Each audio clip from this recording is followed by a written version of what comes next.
મિત્રો ફાઇનલી પહોંચી ગયા છીએ આપણે સાંથલ ગામે, જે મહેસાણા જિલ્લામાં આવેલું છે અને જોટાણા તાલુકામાં આવેલું છે। મિત્રો આ ગામ ખૂબ ઐતિહાસિક ગામ છે અને 1005માં બનાવેલું આ ગામ છે। તે ગામની અંદર ઝાલા રાજપૂતોના 3 પાળિયા આવેલા છે, એ અમે તમને બતાવવા જઈ રહ્યા છીએ।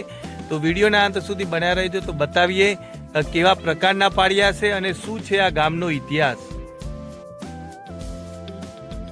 ગઢ ધીંગાણે જેના માથા મસાણે એના પાળિયા થઈને પૂજા ઉરે ગઢવૈયા મારે ઠાકોરજી નથી તાવ વાવ। સરસ મજાની પંક્તિને ચરિતાર્થ કરતું આ સરસ મજાનું નાનું ગામ અને આ ગામનો પ્રવેશ દ્વાર।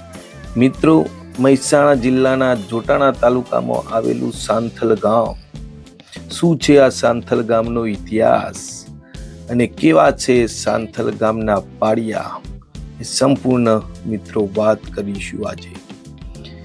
મિત્રો મહેસાણા જિલ્લાના જોટાણા તાલુકામાં આવેલું આ નાનકડું ગામ સાંથલ, જે ઘણા વર્ષોનો જૂનો ઇતિહાસ ધરાવે છે। સરકારી રેકોર્ડમાં તેને સાંથલ સ્ટેટ એવો પણ દરજ્જો મળેલો છે।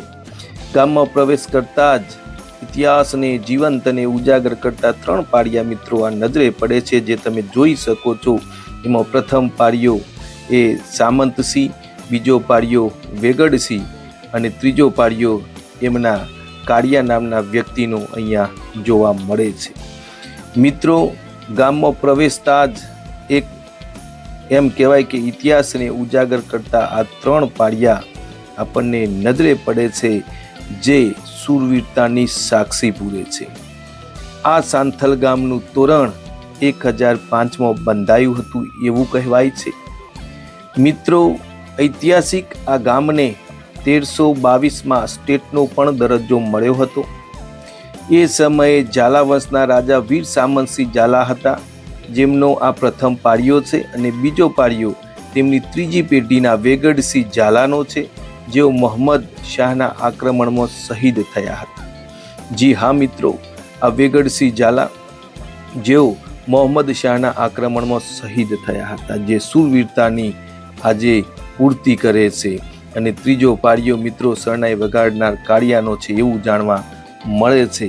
તો મિત્રો સાંથલ ગામમાં એક ઇતિહાસને ઉજાગર કરતું અને ઇતિહાસના સોનેરી પાને નોંધાયેલા આ 3 ઝાલા વંશના પાળિયા મિત્રો વીર સામંતસિંહ ઝાલા, વીર વેગડસિંહ ઝાલા, આ બંનેના પાળિયા અહીંયા તમે જોઈ શકો છો। અને ત્રીજો પાળિયો શરણાઈ રેલાવી અને યુદ્ધમાં જે મદદ કરતો એવા કાળિયાનો છે। તો મિત્રો આ છે સાંથલ ગામમાં આવેલા 3 પાળિયા, જેમની સાથે આખા ગામની આસ્થા અને શ્રદ્ધા જોડાયેલી છે। અહીંયા ગામના લોકો આવતા જતા, બહાર ગામ જતા આ પાળિયાઓને નમન કરે છે, દીવા અગરબત્તી કરે છે।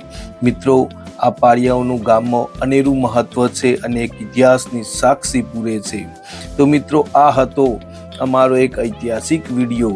જો આપણે ગમ્યો હોય તો લાઈક, શેર અને સબસ્ક્રાઈબ કરજો, જેથી નિત્ય મુકાતા આમાં નવા વિડીયો આપ નિહાળી શકો।